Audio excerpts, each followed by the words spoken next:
I wonder often if there's any relationship between guilt and gold, that the love of money is the root of evil. Because you see, is that a job is some unpleasant work you do in order to make money, with the sole purpose of making money. There are plenty of jobs because there is still a certain amount of dirty work that nobody wants to do, and that therefore they will pay someone to do it. But if you do a job with the sole purpose of making money, you are absurd. Because if money becomes the goal, and it does when you work that way, you begin increasingly to confuse it with happiness or with pleasure. It goes back, you see, to the ancient guilt that if you don't work, you have no right to eat. That if there are others in the world who don't have enough to eat, you shouldn't enjoy your dinner even though you have no possible means of conveying the food to them. While it is true that we are all one human family and that every individual involves every other individual, the one way of not doing anything about a situation is feeling guilty about it. Because when people feel guilty about a situation, do all kinds of things which will be ways of actually not doing anything about the problem, but feeling all right about it instead. It is a destructive emotion. Walt Whitman always admired animals because they do not lie awake at night and weep for their sins. Our animals are practical in the real sense. If you have done something wrong or you have made a mistake, and somebody makes you ashamed of it and guilty, you run around licking the sores of your wounded ego because you feel your pride has been hurt. It is not a serious failing in a human being to make mistakes. You can't learn anything unless you make mistakes. I know a very great anthropologist who was taught music, playing the piano, in the same way I was. The school mom who taught me used to put an eraser on the top of each hand so that I would have my hands in good posture. And every time I'd play a wrong note, she'd hit my fingers with a pencil. And this great anthropologist had had a similar sort of musical education. And when confronted with the piano in the presence of an absolutely marvelous teacher in San Francisco, he said she was amazed. He was completely incapable of reading notes. He blocked at everything. Another great teacher of the piano I knew said simply, "You must not be afraid of playing wrong notes. Just forget it. Play it wrong. And then eventually go over it again and you'll eventually get it right. But you must not block. Always keep the same rhythm going, even if you have to slow it down, but keep the proportionate rhythm of one note to another.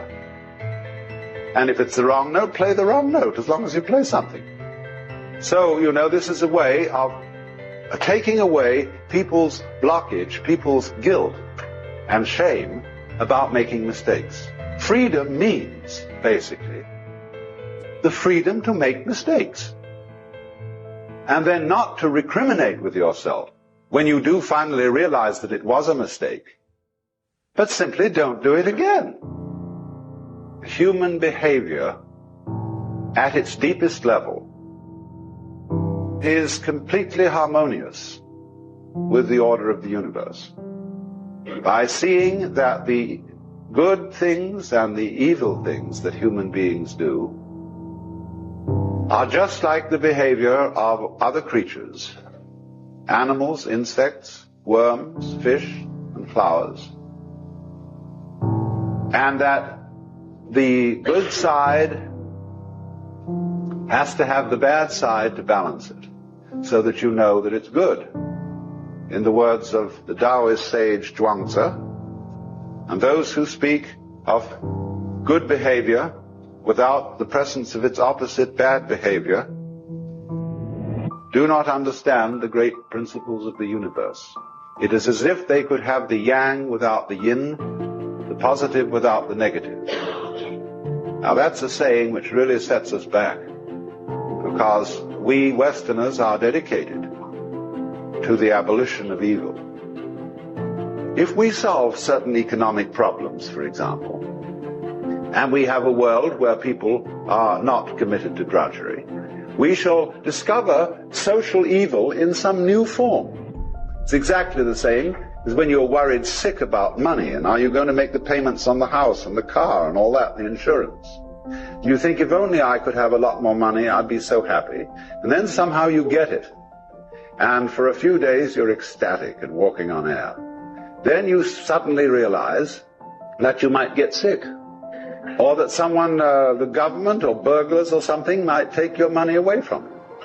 And you start worrying about that with just the same intensity as you had formerly worried about not having enough money.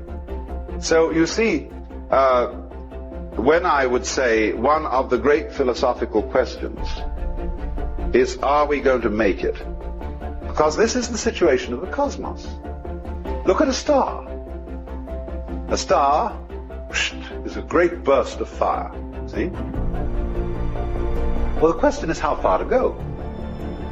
The fire goes out and out and out and out and out, and then suddenly it begins to fade, the energy falls away, and there's darkness. Because if there isn't a point, you see, where the light gives up, or the radiance gives up, it fills everything, and therefore has no way of realizing itself, because you can only realize light by the contrast of darkness. And that's why, then, you, as a ray which shoots out of the Godhead, will say, are we going to make it? In other words, how long a ray are you going to be? And some people think, well, if I'm only a short ray, it's not really a great success. I want to be a long ray. I want to live till I'm 90, or maybe 100, get longer and longer.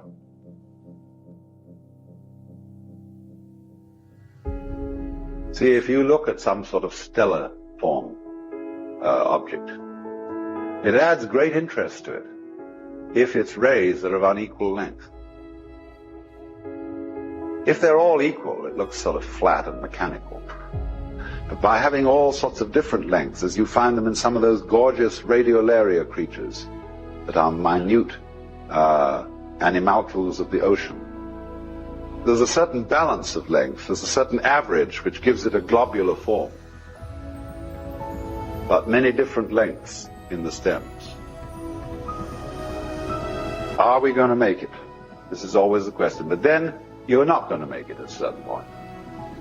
The ray finishes, and we call that death. But you are actually not the ray so much as the source of the ray. That's where you are really, and the source doesn't vanish. You see, the source is there always, but it's shooting out, shooting out, shooting out, and then vanishes.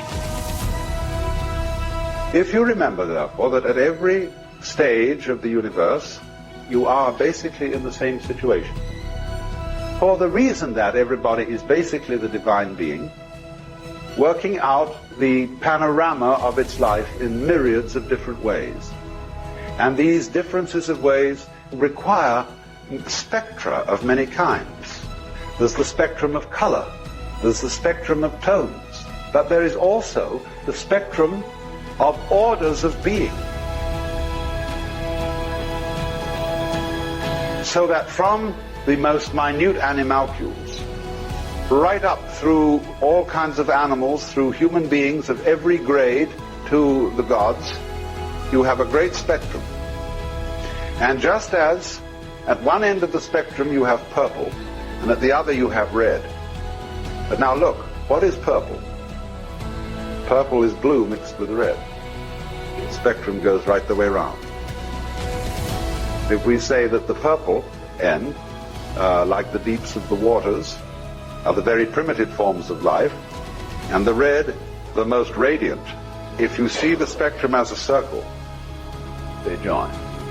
In nature, then, one has this seamless order where every point on it is central. and therefore feels in the same situation, envying those above and pitying those below.